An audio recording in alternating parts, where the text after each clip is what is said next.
y un proyecto minero que se instala aquí pues de manera más concreto con la multinacional actual desde el año 2018, pues quiere acabar con toda esa riqueza hídrica que tenemos en Mocoa, porque si hay una palabra que describiría Mocoa es agua.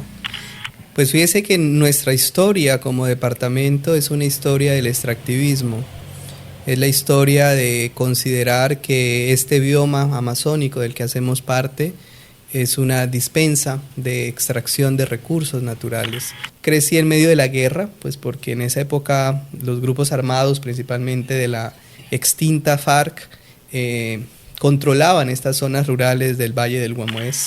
Y fue en la maestría donde decidí reconstruir una masacre que ocurrió aquí en el departamento del Putumayo, que fue la masacre del Tigre, ocurrida el 9 de enero de 1999 bajo, digamos, la responsabilidad de las Autodefensas Unidas de Colombia, del Bloque Sur Putumayo.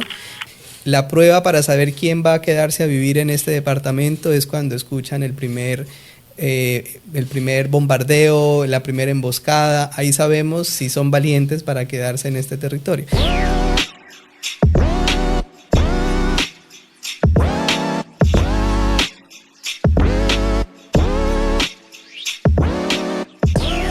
Bienvenidos, esto es Sociedad. Hoy tengo el honor de presentar un gran invitado. Hace mucho rato estábamos nosotros hablando de este personaje. Tenemos una gran admiración por el doctor Andrés Casimance.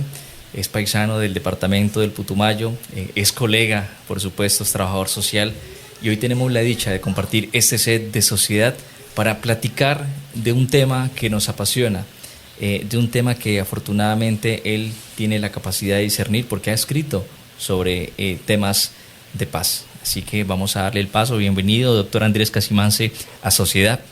Muchas gracias, John Dani, por esta invitación, y por supuesto gracias también a todo su equipo que saca adelante esta maravillosa iniciativa en este departamento del Putumayo, del sur de Colombia. Necesitamos más apuestas para comunicar todo lo hermoso que ocurre en este departamento. Sociedad es un proyecto digital de un grupo de jóvenes de Mocoa, del territorio, del departamento del Putumayo, que buscamos visibilizar esas historias de aquellos constructores de paz, de aquellas personas o aquellos embajadores que hacen patria en diferentes puntos de nuestro territorio, y que eso nos permite visibilizar la biodiversidad de nuestro departamento del Putumayo. Hoy, como les había comentado, tengo un invitado que he tenido el placer no de conocerlo como el día de hoy, pero quizá de leerlo, ¿sí? A veces cuando leemos las personas logramos interiorizar un poco en sus reflexiones, en la forma como ellos objetivan esas realidades, esa cotidianidad, y por supuesto el doctor Andrés ha tenido la grandiosa oportunidad de ilustrarnos a muchos a través de sus letras, a través de sus investigaciones, de esos proyectos que nos permiten conocer esa realidad, como dicen, de esa Colombia y de ese departamento del Putumayo. Pero quiero que quienes estén viendo el podcast conozcan quién es el doctor Andrés Casimance, y hablemos un poquito de esa etapa de la niñez, porque muchos conocemos esa etapa de joven, de adulto, pero ¿por qué no conocer esa etapa de la niñez? Soy originario del Bajo Putumayo, del municipio Valle del Guamués, o como lo conocemos nosotros, La Hormiga, que es la zona urbana, y nací en el año 86, de hecho en zona rural. Yo soy de una vereda de esa región que se llama Alto Palmira. Mis padres, dos personas que migraron desde el departamento de Nariño para Putumayo, justamente también en la década de los 80, con ese anhelo de hacerse un pedazo de tierra, de encontrar oportunidades que seguramente en su departamento de Nariño no encontraban, y muy apenas se casaron, tomaron la decisión de venir hasta el Bajo Putumayo. Imagínense, en esa época de los 80, donde apenas estos poblados estaban organizándose, y entonces soy resultado de ese proceso de migración de dos personas campesinas nariñenses, mi madre más en un contexto urbano, mi padre en un contexto muy rural, ambos sin poder haber terminado sus estudios de primaria, porque fue una época para ellos muy difícil, donde no tuvieron esa oportunidad de formarse, de sacar la escuela, el bachillerato. Y lo planteo porque en medio de eso que se conoce como analfabetismo, estas dos personas siempre le apostaron a que el proyecto de vida de sus hijos tenía que circular alrededor de la educación. Entonces, cuando cumplo 10 años de edad, en esta vereda de Alto Palmira no ofrecían el quinto de primaria porque era una escuela rural mixta, precarias como todavía muchas escuelas siguen siendo aquí en nuestro departamento. Y deciden entonces que yo tenía que terminar la escuela, que tenía que terminar quinto de primaria, ya tenía una hermana menor y ella entraba prácticamente a preescolar. Entonces decidieron migrar hacia la zona urbana de La Hormiga, es decir, a los 10 años yo dejo de vivir en un contexto rural y venimos hasta La Hormiga, Putumayo. Efectivamente entro a quinto de primaria y de ahí pues continúo ya en el colegio, en la institución educativa Ciudad La Hormiga, y soy egresado entonces de esa institución educativa, y eso es un poco lo que puedo compartirle de mi época de infancia. Bueno, también crecí en medio de la guerra, pues porque en esa época los grupos armados, principalmente de la extinta FARC, controlaban estas zonas rurales del Valle del Guamués. Entonces fue una infancia muy en esa lógica de los controles militares propios que tenían estos grupos armados. Y luego en La Hormiga, desde los 10 años en adelante, pues estuvimos bajo el control de estructuras de las Autodefensas Unidas de Colombia, los paramilitares, que estaban más en los cascos urbanos, ¿no? Entonces también es una infancia rodeado por esas acciones de guerra, como muchos y muchas en este departamento seguramente hemos tenido que vivir. Cuando hicimos la presentación hablamos del doctor Casimance, pero quizás obviamos un poco ese perfil profesional. Trabajador social, magíster en ciencia política, un doctorado en antropología, y siempre es un poco complejo, yo que me considero un sociólogo frustrado a pesar de ser trabajador social, la primera vez que lo vi en el escenario de lo político, recordaba un texto de Weber, del político y el científico. Sí, y cuando pensamos clásico. en el podcast, nosotros queríamos, vamos a conocer más de la vida científica del doctor Andrés Casimance. Obviamente también es parlamentario por el departamento del Putumayo, y nosotros queríamos aprovechar ese acumulado, ese cúmulo académico para poder conocer un poco más sobre esos estudios que usted ha hecho de paz. Bien, ya conocemos la etapa de la niñez, y una vez usted sale del territorio, de un escenario muy convulsionado en temas de guerra. Claro, ¿sí? una época difícil. Exacto. ¿Cómo decide usted apostarle a esos procesos de reconstrucción de memoria? Yo terminé el colegio a los 17 años y tenía muy claro de que quería estudiar la universidad, que quería ingresar a la universidad. Y era muy difícil, pues porque mi familia era de bajos recursos económicos y no podía asumir un costo de educación superior enviando a su hijo fuera del departamento, quizá a una universidad privada. Entonces hice todo lo posible por ingresar a la Universidad Nacional de Colombia en Bogotá. Y de hecho simplemente les conté a mis padres cuando había comprado yo mismo el PIN de la universidad, y les dije, tengo tal día la prueba en Florencia, porque ni siquiera en esa época podíamos presentar la prueba en el departamento del Putumayo como ahora puede pasar. Entonces me fui, afortunadamente pasé el examen de la Universidad Nacional de Colombia, elegí trabajo social y luego les anuncié simplemente a mis padres, me voy a Bogotá. Ellos muy angustiados pues por cómo voy a hacer en una ciudad tan grande, pues nunca había salido por fuera de La Hormiga tanto tiempo, y le dije no, yo me voy, esa es la decisión que he tomado, yo quiero apostarle a la educación superior.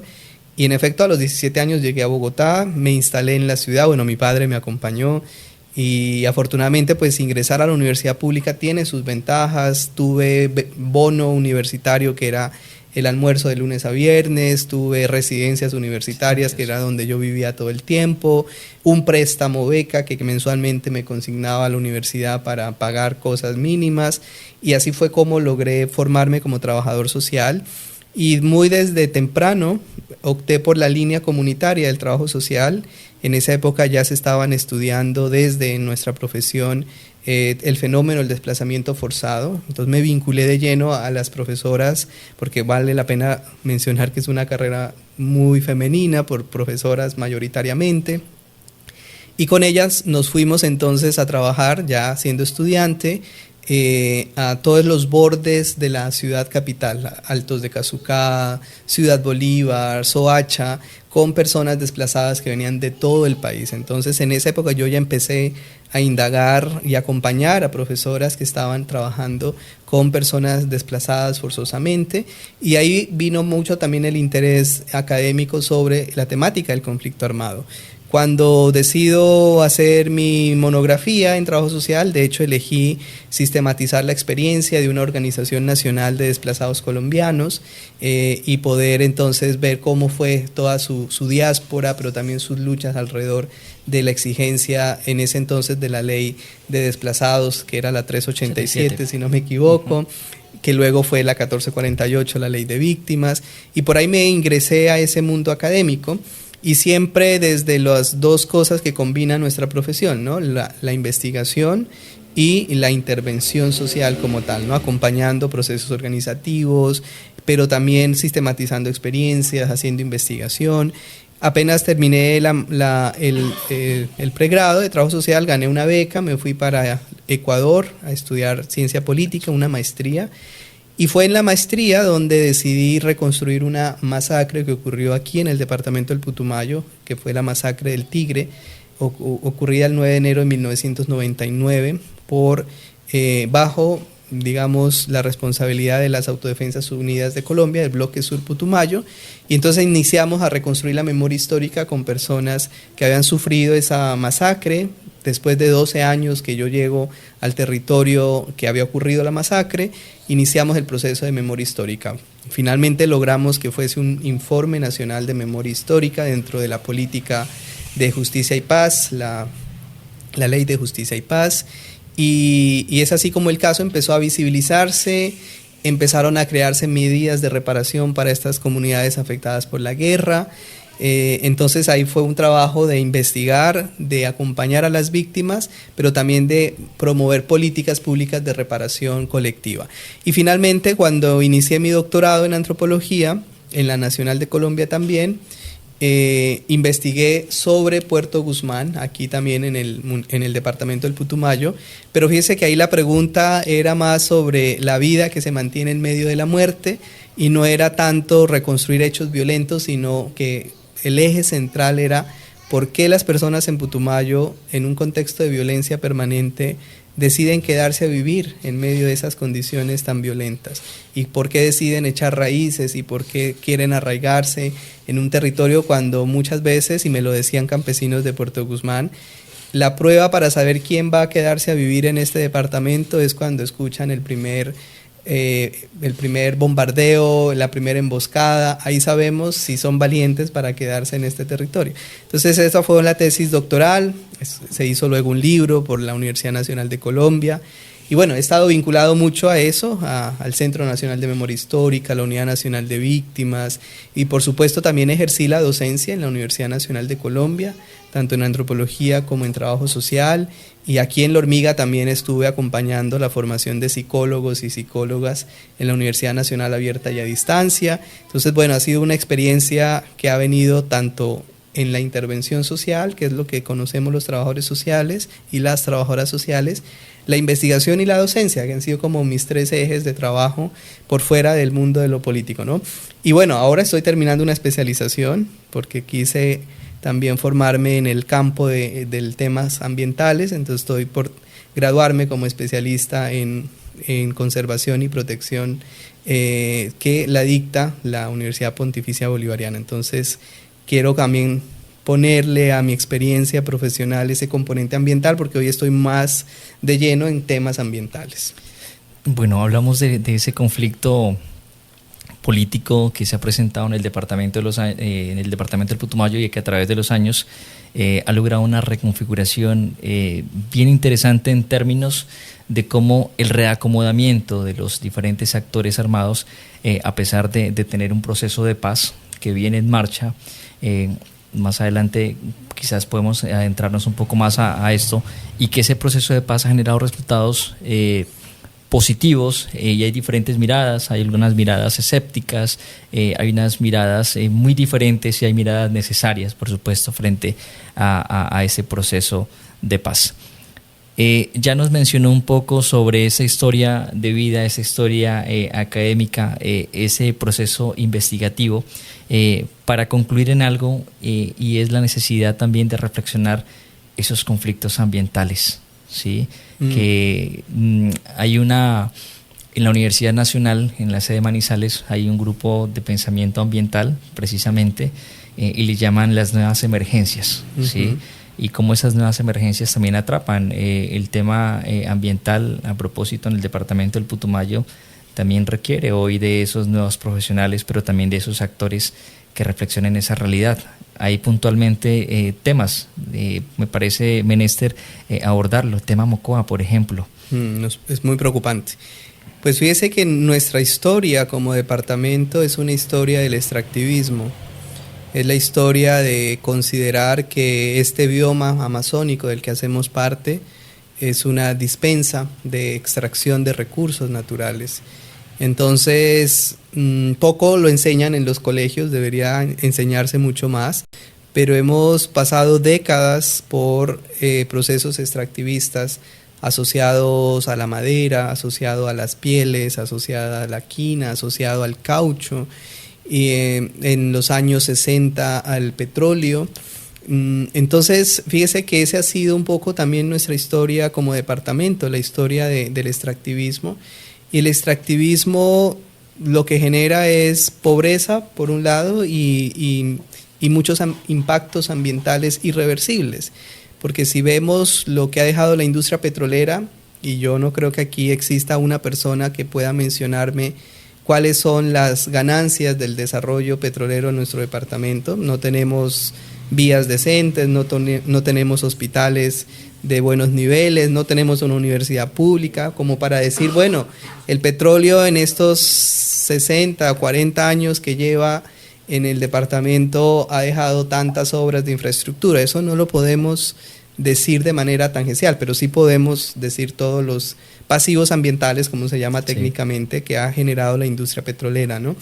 Entonces, Mocoa hoy tiene otro problema, y es la idea de sacar cobre de las montañas, y eso resulta muy problemático porque además Mocoa tiene la particularidad de estar en medio de dos grandes ecosistemas. Por un lado, el ecosistema del macizo colombiano, que es el páramo, que es el que produce el 70% del agua dulce del país, donde nacen los 5 ríos más importantes que tiene Colombia, entre ellos Putumayo, y el ecosistema como tal amazónico. Es decir, por eso hablamos de que Mocoa es el mejor ejemplo de decir que somos andino-amazonía, porque estamos en esa transición entre los Andes y la Amazonía colombiana, y un proyecto minero que se instala aquí, pues de manera más concreto con la multinacional actual desde el año 2018, pues quiere acabar con toda esa riqueza hídrica que tenemos en Mocoa, porque si hay una palabra que describiría Mocoa es agua.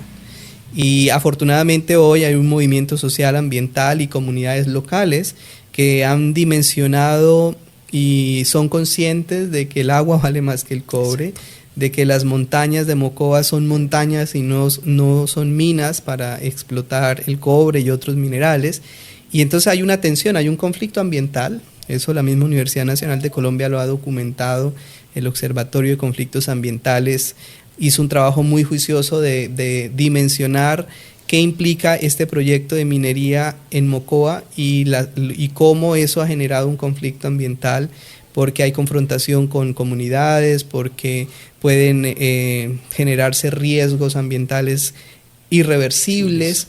Entonces hoy lo que estamos diciendo algunas personas, y ojalá pudieran ser muchísimo más, es que esa multinacional tiene que abandonar este territorio, y que aquí preferimos la vida y que preferimos el agua, y no estamos dispuestos bajo esa idea que nos vende la multinacional, porque fíjese que es el discurso extractivista. Exacto. Vamos a traer desarrollo, vamos a dar empleo, vamos a hacer obras de infraestructura, el comercio va a mejorar, vamos a aportarle a la transición energética que se necesita en el mundo, pero en medio de eso no están evidenciando las graves consecuencias, porque estamos afectando donde nace la Amazonía. Pensemos eso, Mocoa es el nacimiento de ese gran bioma amazónico, y para nadie es un secreto que en una crisis climática, en una crisis hídrica como la que estamos enfrentando, el calentamiento global, la Amazonía es una alternativa para enfrentar todas esas crisis. Entonces no tiene sentido que acabemos donde nace la Amazonía en nombre de la minería y de la transición energética, cuando estamos pretendiendo es otra cosa, cuidar la biodiversidad y afrontar esa crisis climática en la que estamos, ¿no? Entonces, eso es algo que no podemos permitirnos, y menos los que habitamos este ecosistema andino-amazónico y quienes creemos que es mucho más valioso pues conservar, porque nuestra verdadera riqueza como putumayenses radica en los recursos naturales que tenemos. Como sujeto político, obviamente a mí también me incumbe esa responsabilidad de defender, de conservar, de proteger el territorio. Y por supuesto es una tarea para los putumayenses, para los que hacemos parte de este territorio, es proteger ese ecosistema. Sí, yo creo que esa es una oportunidad. Estamos hablando con el doctor Casimance, con el científico, quien tiene la oportunidad, en este caso, de alzar su voz e irnos en contra de esa dinámica que está afectando lamentablemente nuestro territorio. Y es un llamado también para que el resto de actores se sumen, porque realmente no podemos permitir lo que está pasando, y esto es un abrazo solidario para aquellas personas que desde semanas atrás se encuentran liderando un proceso de resistencia en Pueblo Viejo para proteger el agua, proteger la vida, proteger las montañas. Y yo con ello quiero hacer la siguiente pregunta, y es: para usted, ¿qué significa el río Putumayo? ¿Qué significa el río Mocoa? Para mí significa la vida misma, significa la posibilidad de cuidar la vida, de no solo la vida humana, sino de todos los que coexistimos en este territorio andino-amazónico. Es vida, no podemos atentar contra esos seres, porque son seres que habitan este ecosistema en nombre del desarrollo económico o en nombre de la transición energética. Eso no tiene ningún sentido, y menos ahora cuando estamos advertidos por estudios y por científicos y científicas de que en la Amazonía estamos ya casi que llegando al punto de no retorno, y entonces es urgente que empecemos a hacer acciones ya, no es a futuro. El momento de actuar es ahora, no es mañana, no es en un año, es ya. No podemos entonces darnos el lujo. Entonces, para mí esos ríos, tanto el Putumayo, Mocoa, son vida. De hecho, por eso también desde el Congreso de la República estamos impulsando un proyecto de ley para que el río Putumayo sea declarado como sujeto de derechos, porque estamos buscando mecanismos de protegerlo, porque las amenazas son varias, no solo es la minería, no solo es el petróleo que tristemente sigue explotándose en nuestro departamento, sino también amenazas asociadas a la deforestación, a la expansión de la frontera agrícola, a la ganadería extensiva. Entonces queremos es protegerlo y conservarlo, y ahí hemos entonces radicado. De hecho, en la semana de inicios de mayo se estará discutiendo en la Comisión Quinta esta iniciativa del proyecto del río Putumayo como sujeto de derechos, y también un proyecto de ley que busca reconocer a Putumayo como un departamento andino amazónico, porque no podemos seguir relacionándonos con el departamento bajo esa lógica extractivista, porque fíjese la historia, les hablé de la madera, la quina, el caucho, el petróleo, ahora estamos en la minería de cobre. Entonces son procesos extractivistas que desconocen cuál es la verdadera esencia de un departamento como este. Entonces, la declaratoria de Putumayo como territorio andino amazónico, que es otro proyecto de ley que impulsamos, busca conectarnos con la esencia de este departamento, que es la biodiversidad, que es el agua. Me parece muy interesante el diálogo porque no estaba dentro del libreto abordar el tema del conflicto ambiental. Sin embargo, se da la posibilidad de profundizar en ese tema. Ahora, yo quería aprovechar, digamos, esa experiencia en la investigación sobre temas de paz. Hay dos conceptos muy importantes en la antropología: la barbarie y la civilización. En tiempos de guerra se habla muchísimas veces de esa barbarie, ¿sí? Y en tiempos de la sociedad del consenso se puede hablar de esa sociedad que está en construcción de paz.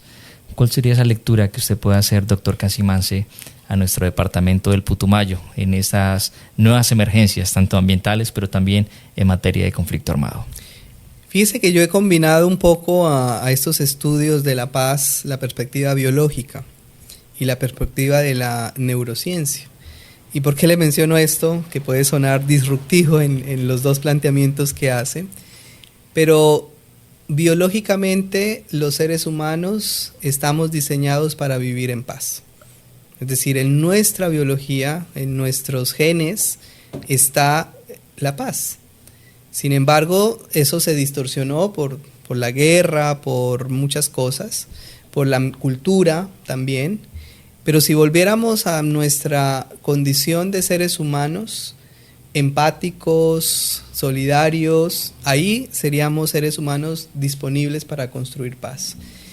Y eso es un poco lo que también estamos posicionando algunas personas que estudiamos el tema de la paz, y es que no podemos pensarnos la paz por fuera de nosotros mismos y de nosotras mismas. Entonces, primero hay que vivir en paz con nosotros mismos, prácticamente es una filosofía además muy espiritual, muy tibetana, pero sobre todo biológica. Entonces hay experimentos muy interesantes alrededor de esta idea de la paz como una apuesta biológica.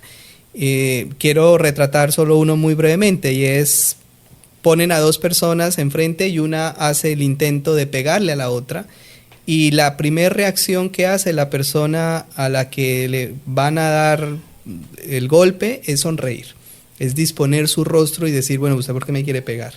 Entonces mire que la primera reacción no es de agresión, no es contestarle también con la otra mano, sino sonreírle. Entonces ahí estos psicólogos están diciendo, mire, la paz es biológica, porque incluso nuestra primera reacción ante un momento de conflicto es sonreír, es la empatía. Pero como el ser humano está sometido al estrés, a las amenazas, al conflicto, entonces está viviendo en su modo de respuesta defensiva y no en su modo de respuesta empática. Con todo esto, lo que yo quiero decir es que, a mi modo de ver, la idea de la paz como un asunto de civilización también debe incorporar la perspectiva biológica, de vivir en paz con nosotros mismos. Una persona que no está estresada, una persona que está en paz consigo mismo, es una persona más empática, es una persona más dispuesta y disponible a ayudar a otras. Y eso es un poco lo que también deberíamos promover, ¿no? Entonces, la civilización está en función de la paz, y deberíamos llamarnos civilizados si estamos siendo empáticos como personas con otras, si estamos respetándole la vida a otras personas, si estamos eliminando de nuestra propia existencia los prejuicios, porque hoy existen crímenes de odio. En lo que va de 2025 ya hay 34 personas LGBTIQ+ asesinadas en el país. Es una cifra alarmante, por ejemplo, y todo esto tiene como base estos crímenes de odio, estos prejuicios. Eso no puede llamársele civilización. Si somos realmente civilizados y civilizadas, no tenemos por qué atacar a otros, por qué agredir a otros. Eso no podría estar existiendo, ¿no? Entonces yo lo veo más desde esa perspectiva, y ojalá pudiéramos conectarnos más con esa biología que nos ha diseñado para vivir en paz, para preferir la paz y no la guerra, porque incluso el cerebro gasta más energía cuando se defiende y ataca y agrede, que cuando sonríe, que cuando es solidario, que cuando es empático. Es decir, entonces también incluso en la disponibilidad de nuestra energía también podemos ver que es mejor vivir en paz que vivir en guerra. A propósito de lo que usted mencionaba sobre los crímenes que van en este momento en estadísticas, sé que es un gran activista en temas de género. ¿Cómo evalúa, digamos, el actual momento de la sociedad, considerando que enhorabuena, a diferencia de 10 años, hoy en día, digamos, esa arista conservadora ha tenido un viraje y obviamente esas ideas han logrado florecer un poco más? Pero me gustaría escuchar de su voz cuál es esa perspectiva, digamos, que hoy avanza en temas de género. Sin duda hay avances, sin embargo hay que señalar que eso ha sido posible por fallos de las Cortes, por sentencias de las Cortes. Me explico, no existe una ley de la República que beneficie derechos o garantice derechos a personas diversas. Eso lo ha definido la Corte a través de sentencias. Y ha sido el resultado de las luchas de un movimiento social que ha puesto muchos muertos, muchas muertas, pero que ha estado firme en exigir y reivindicar derechos.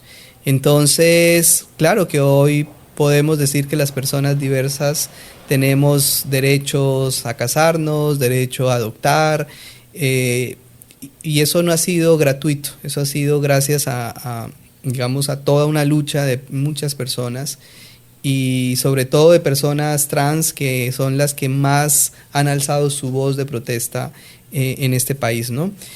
Y fíjese que hoy también hay un gran temor porque las derechas están quitando esas garantías de derechos. Entonces hay países donde se ha eliminado el matrimonio igualitario, hay países donde se ha eliminado el acceso y garantía a las personas trans de derechos, y eso ha sido porque está construyéndose también, emergiendo, diría yo, una derecha muy radical, una derecha que no está de acuerdo con garantizar derechos a las diversidades, que no está de acuerdo con garantizar derechos a las mujeres, porque incluso a las mujeres también hoy están dentro de esta avanzada derecha que no está de acuerdo en que las mujeres salgan a trabajar, que no está de acuerdo en que las mujeres tengan mejores condiciones salariales, y eso está también posicionándose en varios países, ¿no?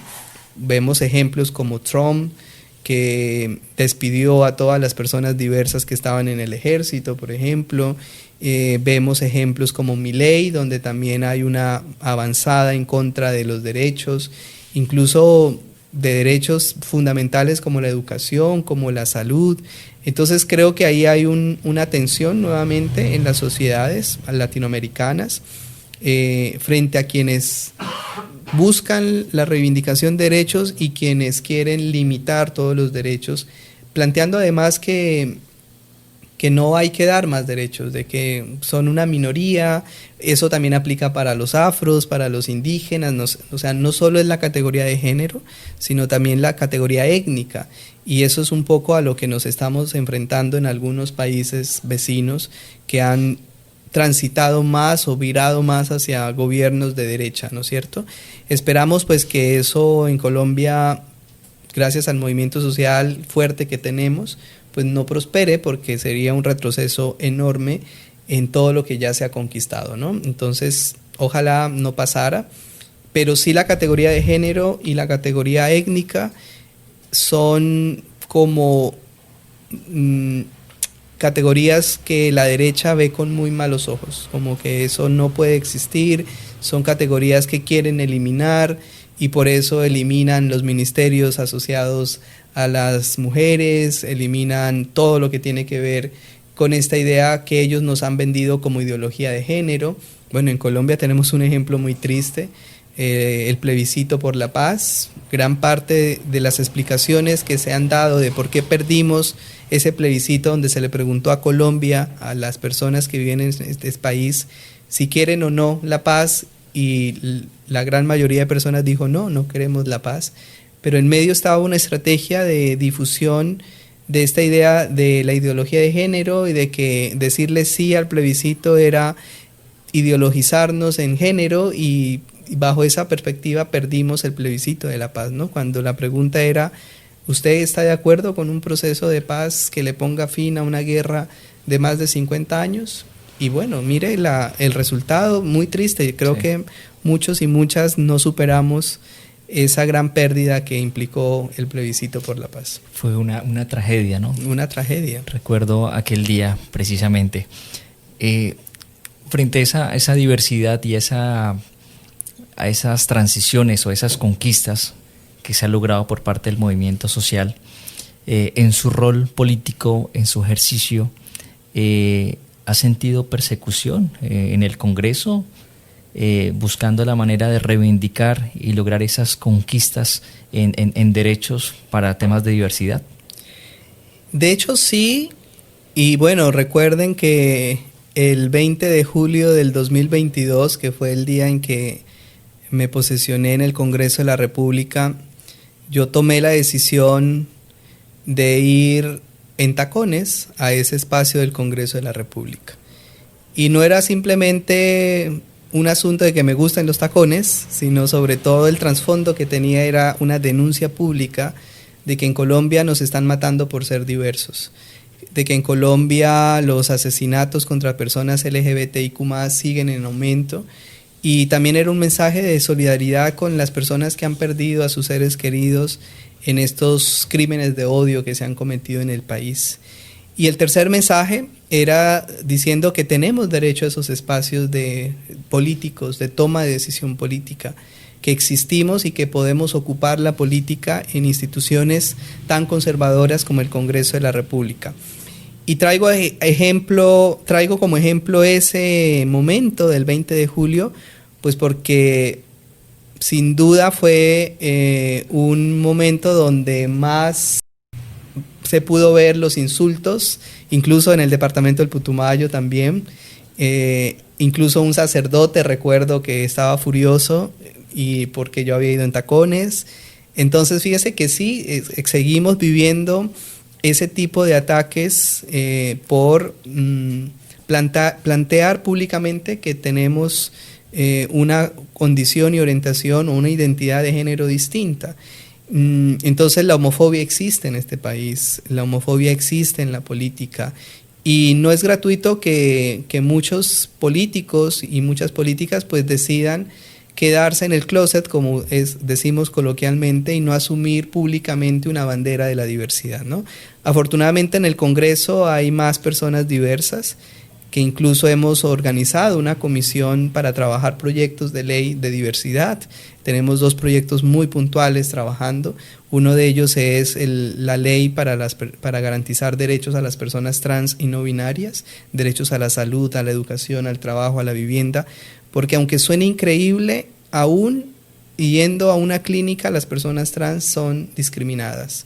Quizá para nosotros, incluso perteneciendo a la sigla LGBTIQ+, es más fácil ir a una cita médica, pero las personas trans tienen más restricciones, tienen más acciones de odio, de agresividad. Entonces por eso estamos diciendo necesitamos derechos para estas personas. Y el otro proyecto es para prohibir algo que se mal denomina terapias de conversión, porque existe en Colombia esta idea de que llevando a los jóvenes LGBTIQ+ a tratamientos médicos pueden curarse de ser gays. Y pues eso es una falsedad, además porque la homosexualidad dejó de ser considerada una enfermedad hace muchos años, pero siguen existiendo grupos de personas, principalmente religiosos, clínicas donde llevan a las personas diversas y les hacen tratamientos que resultan ser torturantes. ¿Por qué? Porque les ponen electrochoques, los ponen en agua fría y sumergen su cabeza durante mucho tiempo con esta idea de curarlos, y pues eso es lo que queremos prohibir en Colombia, ¿no? Entonces fíjese que hay una agenda legislativa que hemos venido promoviendo alrededor de derechos para la diversidad. Es un tema bastante complejo, no solamente desde el plano nacional, sino también es importante analizarlo desde el departamento del Putumayo. En Putumayo ¿qué podemos decir sobre este tema que me parece muy relevante para que quienes estén mirando el podcast también logren construir, ¿no?, una idea de cómo se puede avanzar o cómo está muy limitado, digamos, ese tipo de discusiones? Bueno, históricamente la guerra afectó mucho a las personas diversas. El conflicto armado desplazó, el conflicto armado asesinó, el conflicto armado amenazó a las diversidades y cargamos con esa historia de dolor y gran parte de esto era por la condición o identidad de género. Entonces eso está en la historia y ojalá pudiéramos ir sanando esa historia dolorosa, porque tenemos a muchas personas que fueron estigmatizadas por el hecho de ser LGBTIQ+, y eso fue pues la principal categoría que usaron los grupos armados para desplazar, para asesinar, para amenazar, ¿no es cierto? Entonces tenemos esa historia, ojalá la pudiéramos sanar y pues yo creo que afortunadamente en el departamento del Putumayo, en medio de esas dificultades que hay, existen colectivos y grupos trabajando por los derechos y por visibilizar las diversidades. Entonces, en Orito, por ejemplo, lo que hace Orito Diverso es fascinante. Han podido tener un evento cultural cada año que resulta muy significativo, que es un reinado, es una iniciativa de un colectivo valiente que ha venido movilizando los temas de la diversidad en el departamento. Bueno, en Mocoa, también la capital, tenemos a muchos colectivos al frente de fortalecer el tema de las diversidades, ¿no? Entonces yo creo que es gracias a esos colectivos que cada vez más las personas diversas en este departamento del Putumayo estamos conquistando un espacio en este departamento, pero también hemos visto activistas en Mocoa, por ejemplo, que están relacionadas con la defensa del agua, de lo ambiental. Estoy pensando un poco en las gemelas, son activistas ambientales valiosísimas y son 2 chicas trans de este municipio, pero además están vinculadas a apoyar causas ciudadanas. Entonces uno las ve a ellas desde su diversidad promoviendo construir una casa para alguien que no la tiene, consiguiendo sillas de rueda para alguien que no la tiene, ayudando a conseguir uniformes para niños y niñas que no tienen posibilidad de comprarse un uniforme o útiles escolares. Entonces fíjese que estamos en distintos escenarios, ¿no? Unos en la política, otros en lo social, y también tratando de quitar esos estigmas, ¿no? Porque muchas veces creemos que las personas gays solo pueden ser peluqueras o solo ejercen la prostitución, cuando eso no es tan cierto. Es decir, podemos estar en cualquier otro espacio, estamos en la academia, estamos en la política, estamos en obras sociales, en la cultura. Entonces eso ha sido muy valioso, ¿no? Entonces yo quiero destacar que aquí en Putumayo hay unas expresiones de diversidad fascinantes. Puerto Asís lo mismo. Es más, deberíamos hacer más tener más momentos para hablar sobre qué pasa con las diversidades en un departamento como Putumayo, ¿no? ¿Qué hacen en cada municipio? Lastimosamente nos faltan políticas públicas para fortalecer el empleo de estas personas, nos faltan iniciativas productivas que nos ayuden a fortalecer también sus emprendimientos, porque tenemos personas diversas emprendiendo. Y ojalá poco a poco, recientemente el Ministerio de la Igualdad y el Departamento Nacional de Planeación expidió un COMPES, que es el COMPES, la Política Pública Nacional LGBTIQ+, y trae varias acciones, tiene proyectado un presupuesto importante, vincula a casi 50 entidades del Estado para fortalecer y garantizar derechos de las personas diversas. Ojalá lo podamos aterrizar a un departamento como Putumayo para fortalecer todas estas experiencias que de manera muy general he venido mencionando, ¿no? Y deben haber muchísimas más que desconozco todavía. Además que uno puede encontrar también personalidades en este rol, constructores de paz. Sí, muy poco visibles en el escenario, pero con una carga, una responsabilidad, con una convicción, digamos que sí es necesario también poderlas conocer, ¿sí? Darles ese mayor protagonismo que ellos demandan. A propósito de Constructores de Paz, sabemos que deviene de ese conglomerado, de ese partido de gobierno, el tema de la paz total. Al departamento del Putumayo vemos con urgencia que es necesario reflexionar este tema y cuál es su lectura, doctor Casimance, y cuál es la necesidad o la urgencia frente a este tema de la paz total. Hay hoy una gran limitación que no podemos desconocer, y es que el Congreso de la República se negó a aprobar la ley de sometimiento, es decir, porque queríamos proponerla en la ley de paz total que aprobamos en 2022, pero quedó un vacío, y es que no se pueden hacer procesos de paz como tal con personas que pertenecieron al grupo de las FARC y que se entregaron las armas en el marco del proceso de paz del gobierno Santos. Entonces eso nos deja a nosotros un vacío muy grande, porque las principales agrupaciones armadas que están en Putumayo activas, pues vienen de ese proceso de paz anterior, entregaron las armas pero volvieron a rearmarse algunos de sus integrantes. Entonces ha sido muy difícil que se instale oficialmente un proceso de paz en el departamento del Putumayo con Comandos de la Frontera o con Carolina Ramírez, que son como los dos grupos más visibles, ¿no es cierto? Porque hoy lo que existe son diálogos, pero no existe un proceso de paz con estos grupos, porque la ley no lo permite. Es decir, hay una restricción jurídica para que el presidente de la República pueda negociar la paz con estos actores armados, porque se ha negado esa posibilidad, el Congreso la negó. Y lo que habría que hacer es una nueva ley, una ley de sometimiento, que es como se llama, que todavía no ha sido radicada ni aprobada en el Congreso. Entonces ahí hay un vacío grande. ¿Por qué lo menciono? Porque eso sí asigna unas particularidades muy concretas al proceso que se vive en Putumayo.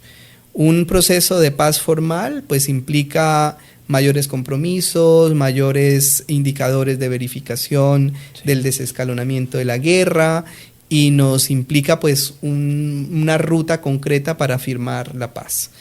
Mientras que un diálogo, una mesa de diálogo, pues es una manera de conversar, pero no todas las decisiones en una mesa de diálogo pues van a poder implementarse en sentido estricto, porque hay esta limitación de la ley de que no existe jurídicamente. Entonces, claro, hoy los diálogos nos han permitido, en la última mesa que se sostuvo, pues la posibilidad de comprometerse a procesos de erradicación de determinado número de hectáreas de coca, se han comprometido a revisar proyectos para el tema de los territorios, inversiones sociales en estos territorios, pero no tenemos, por ejemplo, un punto de desarme, no tenemos un punto de entrega de armas, no tenemos un punto donde se firme hasta aquí es la guerra y a partir de ahora construimos la paz, porque hoy no existen las herramientas jurídicas para eso. Entonces la paz total, y no solo en Putumayo, en todo el país, la paz total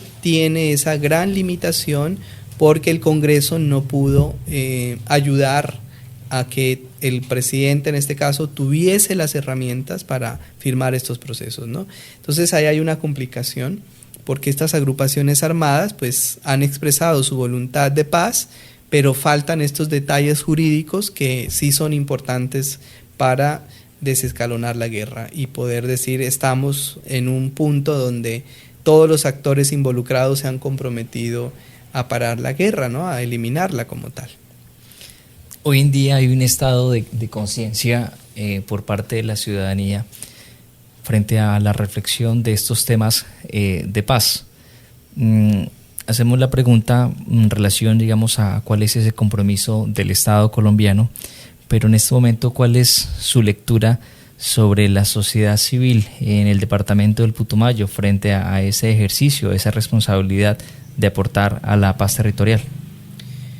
Sin duda, cualquier esfuerzo que tenga que ver en función de la construcción de paz hay que asumirlo.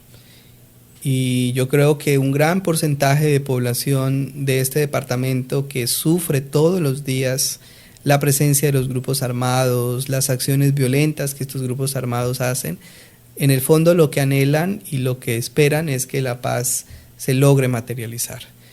Y quizá los pocos o las pocas personas que se oponen a estos avances de construcción de paz son personas que no viven en el día a día lo que implica la guerra y lo que implica estar confinados en un territorio, lo que implica una amenaza, lo que implica un desplazamiento forzoso.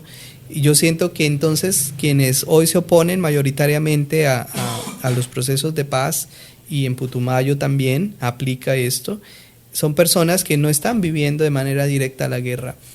Y bueno, pues paradójicamente podríamos decir, afortunadamente son pocas personas, porque hoy el gran porcentaje de personas que anhelan la paz son personas que están siendo víctimas de la guerra y del conflicto armado. Y pues no es un secreto que en el departamento del Putumayo tenemos a un gran porcentaje de población sometida a estas dinámicas de guerra, ¿no? Que además, usted lo decía hace un rato, la guerra se ha reconfigurado en el departamento del Putumayo. No es lo mismo que vivíamos en los años 90 o 2000, donde era una guerra más rural, donde era un control militar de los grupos armados más hacia el Bajo Putumayo, Medio Bajo Putumayo. Sí. Hoy la estamos viendo en Mocoa. Es decir, en Mocoa, la capital del departamento, no había presenciado masacres como las que han ocurrido acá, no habían asesinado a políticos como el que ocurrió acá iniciando este año 2025, y eso es entonces una reconfiguración de la guerra que estamos viviendo. Es decir, la guerra ha venido escalando territorio, ya no solamente es la disputa por el negocio del narcotráfico en los ríos Putumayo, Valle del Guamués, San Miguel, sino que también otros territorios se han venido involucrando, ¿no? Y eso es algo nuevo en lo que está pasando en Putumayo. Y entonces yo creo que ¿hacia dónde deberíamos ir? Pues hacia un respaldo total para la paz, porque si la paz se logra firmar, hacer, acordar, pues nos vamos a beneficiar todos y todas como sociedad, no solo el campesinado, los indígenas y afro, que hoy están siendo sometidos por distintas modalidades de violencia, sino todos y todas las que no necesariamente estamos siendo afectados por esta guerra. Y ahí es donde invitamos pues a la sociedad en su conjunto a respaldar la paz, porque es la única posibilidad para que podamos salir adelante como departamento, ¿no? Uno debería preguntarse ¿qué tanto ha influido la guerra en todos los atrasos que hoy tiene el departamento? Yo diría que un gran porcentaje. Para mí hay dos grandes explicaciones de por qué el departamento no ha prosperado como quisiéramos. Por un lado es la guerra, pero también por otro lado la corrupción, sin duda.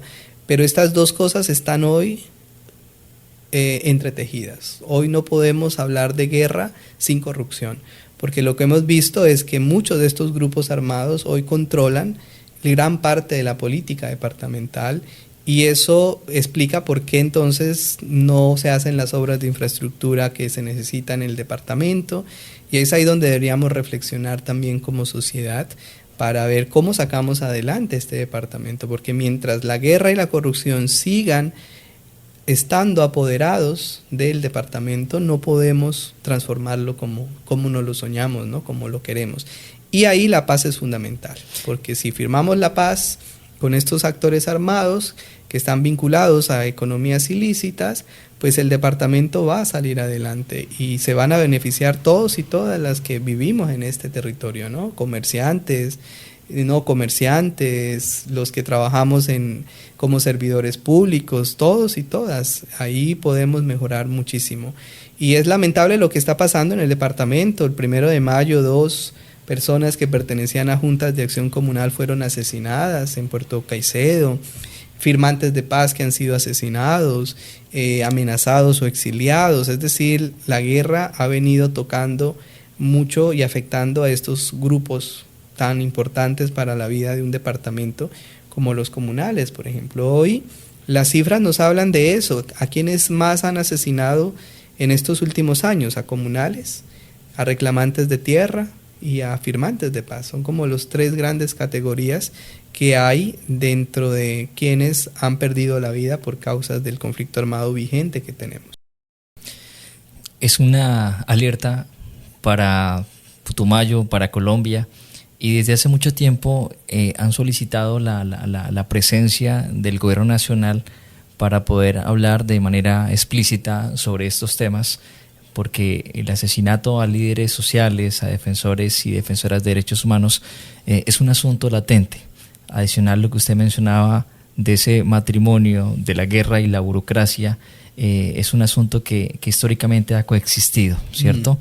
Ahora bien, pasemos un poco de la guerra, del conflicto, y quiero que hablemos de Putumayo. Vamos a abrir esa ventana para que quienes estén viendo el podcast se encuentren con ese otro Putumayo, no solamente con ese Putumayo de la violencia exacerbada, ese conflicto, digamos, que ha tenido múltiples transiciones, porque las transiciones no solamente son en el conflicto armado, en el conflicto ambiental, sino también las transiciones también se dan en la paz. Hoy por hoy hablamos de paz en la posibilidad también de conocer el territorio, de darle una mirada distinta al territorio, de explorar el territorio, y eso lo vemos con esa otra categoría, con ese polo de desarrollo que es el turismo. Así es. Un sitio que usted recomiende en el departamento del Putumayo para visitar, para que se enamoren, y que es de sus gustos, de sus afectos, que cada vez que usted llega de la capital, usted dice, caramba, me voy a ir hasta ese lugar porque me recargo energéticamente. A mí en Mocoa me fascina la Serranía de los Churumbelos. He ido en 2 ocasiones y esa montaña que rodea la ciudad es muy hermosa y yo la recomendaría siempre para quienes quieran conocer un poco más de lo que es la capital del departamento. Y hay comunidades que están teniendo emprendimientos en esta zona que además ayudan a evitar, por ejemplo, la minería ilegal, que también es otra gran preocupación que hay en territorios como el nuestro. La minería ilegal está acabando también con ecosistemas. Entonces, por ejemplo, caminar la Serranía de los Churumbelos es un plan al que yo me diría varias veces. Y otro sitio está en Villagarzón, que es el río Vides, el San Juan Vides, un sitio hermoso. También se los recomiendo de manera muy especial. Es una zona que enamora, sus ríos que reflejan aguas verdes y cristalinas. Es un plan muy delicioso. Claro, ahí hay rutas más tradicionales en la capital, como el Fin del Mundo.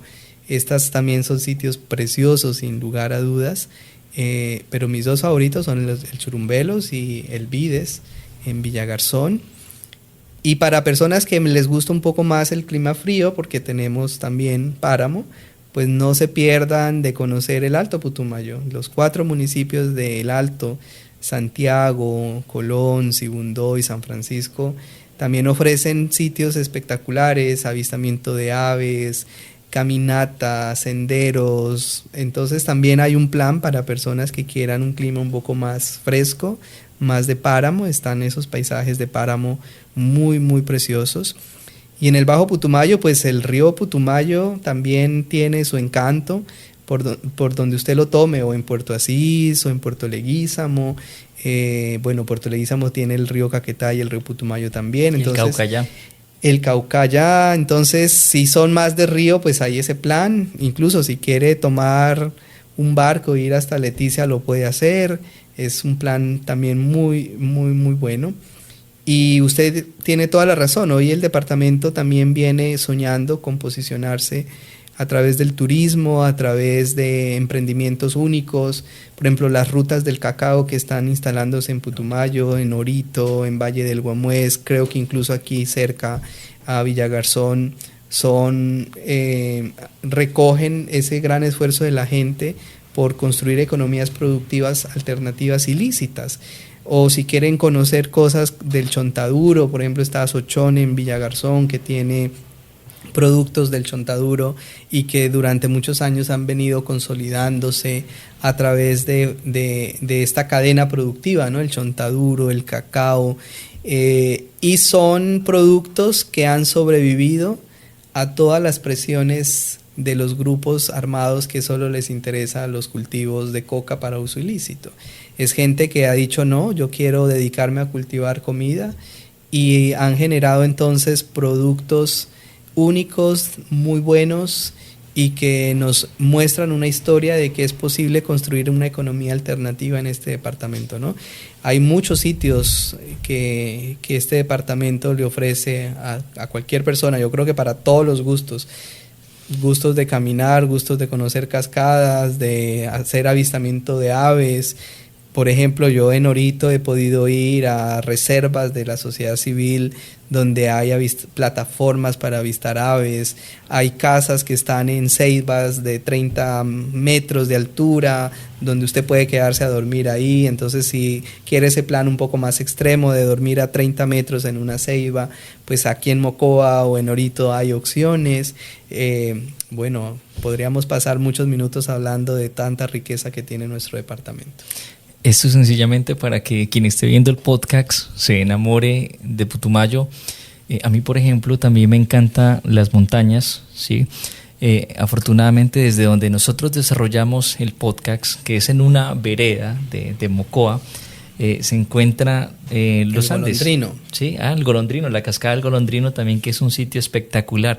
Pero si uno da la vuelta, sale uno a Chontayaco, sale también a Villanueva y a otros lugares que debe pasar el río, montaña, mejor dicho. En una próxima oportunidad, bienvenido para hacer una caminata, un recorrido por sitios maravillosos que nos encontramos en Mocoa y que por supuesto ustedes que están viendo el podcast también se pueden enamorar de este territorio, de este departamento. Por eso la idea del podcast de enfocarnos en temas de construcción de paz también tiene que ver con abrir un poco esa ventana y mostrar lo bello del departamento del Putumayo. Incluso Mocoa tiene un circuito gastronómico delicioso, que es toda esta zona del Pepino, donde estamos también, que usted consigue una oferta culinaria muy variada, desde cuy, para quienes sus ancestros nariñenses les inculcaron el cuy como una comida deliciosa, sancocho, cachama, tacacho, bueno, toda la oferta gastronómica en este circuito de Mocoa es impresionante, ¿no? Y conózcanlo, es toda esta zona del Pepino, Planadas, tiene un circuito agroalimentario fascinante. Incluso con el equipo estamos pensando en realizar el Festival del Sancocho, ¿sí? Que es una iniciativa que estamos ahí hablándola porque nos parece magistral poder hacerlo, ya que hay diferentes tipos de sancocho, que el sancocho de gallina, que el sancocho de pollo, que el sancocho de charrasco, de espinazo, de pescado, en fin, hay gran variedad de sancochos y por esa razón estamos ahí trabajando en ese festival. Esperamos más adelante invitarlo porque queremos posicionar esta zona como hacerla mucho más visible en términos gastronómicos. Y a propósito de gastronomía, doctor Andrés, a mí me encanta cocinar. Yo sé que usted también y que hace poco terminó sus estudios, ¿no? No sé en qué momento lo hace. En pandemia estudié en el ITP un técnico en cocina. ¿Qué hizo el técnico en cocina? Vi sus estados, hay preparaciones bien interesantes. He visto sus planes con amigos, con amigas, que usted se pone el delantal y hace unas preparaciones, se ve ejecución, se ve técnica, caramba. Pero yo quiero preguntarle, para usted, ¿cuál es ese plato favorito que cuando tiene un encuentro con amigos, con familia, con su pareja, usted se pone el delantal y lo prepara? ¿Cuál es ese plato? A mí personalmente me encanta el sancocho, es decir, creo que el sancocho con yuca de Putumayo, con plátano de Putumayo, sabe delicioso, con gallina de campo. Entonces, si hay un plato que siempre priorizaré o le daré un lugar importante, es el sancocho de gallina de campo, por supuesto. No piquimocha. No piquimocha, aunque también es muy rico. Pero sí, es algo que me fascina, sobre todo porque el plátano y la yuca de acá son cosas deliciosas. Y bueno, y otra cosa que me fascina y nunca pierdo de hacerlo cada semana que estoy en Mocoa es comer envuelto de yuca. El envuelto de yuca con queso es algo de las cosas que más me gustan. Y aquí encontramos en Mocoa esa oferta del envuelto de yuca muy bien hecha.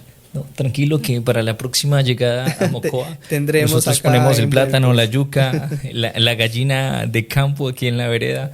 Y nos armamos un sancocho. Y de olla, a orilla del río Rumillaco. Estamos ya finalizando este podcast. Recordarles que nos sigan a través de nuestras plataformas, nuestras redes sociales, Sociedad con Z. Y yo quiero ir finalizando con la siguiente pregunta. Es la que hacemos a nuestro invitado después de todo este proceso de diálogo. Y para usted, doctor Casimance, ¿qué es sociedad? No, me parece una apuesta muy innovadora de este grupo de personas que han decidido tomarse los medios de comunicación a través de los podcasts para mostrar a un departamento como este. Entonces pienso que es un nombre que evidencia la importancia de poder hablar de zonas como esta y de mostrar distintas caras o visiones de lo que es este departamento, ¿no? Muchas veces ha sido un departamento solo visto desde el lente de la guerra, del horror, y creo que Sociedad nos va a permitir ver más allá de ese lente del horror para mostrarnos historias fascinantes, para mostrarnos historias muy diversas. Seguramente hoy hablamos de algunos temas muy puntuales, pero quizá otros invitados han hablado de comida, han hablado de artesanía, han hablado de cosas tan variadas, y para mí a eso me suena Sociedad, ¿no? Como esas distintas perspectivas sobre lugares, en este caso sobre Putumayo, y que nos van a mostrar unas visiones tan diversas y variadas que nos van a permitir conocer un poco más de lo que es este departamento, de lo que representa este territorio andino-amazónico y de frontera, porque además compartimos frontera con Ecuador y con Perú. Entonces todo eso me significa a mí ese término sociedad. Y para finalizar, sabemos que usted es un gran escritor. Obviamente le gusta y se fascina por ese mundo de los textos. ¿Cuál es ese libro que usted recomienda para comprender el conflicto en Colombia? Caramba, para entender el conflicto en Colombia armado, en el conflicto armado en Colombia, pues hay una lista muy larga, pero sin duda a mí siempre me marcará ese texto clásico de Orlando Falsborda, de Umaña, que nos habla alrededor de la violencia. Yo creo que nunca perderá vigencia y nos permite dimensionar no solo desde una perspectiva histórica lo que ha significado la violencia en este país, sino que también aporta elementos muy explicativos de los fenómenos actuales que estamos viviendo. Muy interesante. Vamos entonces cerrando. Doctor Casimance, nosotros queremos agradecerle a usted por aceptar esta invitación. Desde hace mucho rato, incluso con el equipo, pensábamos que iba a ser muy difícil, ¿no?, poder congeniar con su agenda.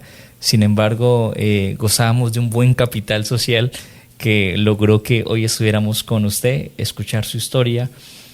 Vamos a seguir leyéndolo. Esperamos próximamente abordar algún texto de su merced y que sea el punto de partida de un nuevo podcast. Doctor Casimance, despidámonos. Muchísimas gracias a usted, a su equipo por esta invitación, y deseo de todo corazón que esta iniciativa que han tomado de emprender pues siga floreciendo y siga arraigándose y cada vez más consiguiendo todos los éxitos, los likes que necesitan para poder fortalecer la iniciativa. Así que los y las invito a que sigan las redes sociales de Sociedad Podcast. Es una apuesta desde el sur del país que nos va a mostrar una versión diversa de lo que es Putumayo, un territorio andino-amazónico. A ustedes muchísimas gracias. Nos vemos en un próximo capítulo de esto que es Sociedad Podcast.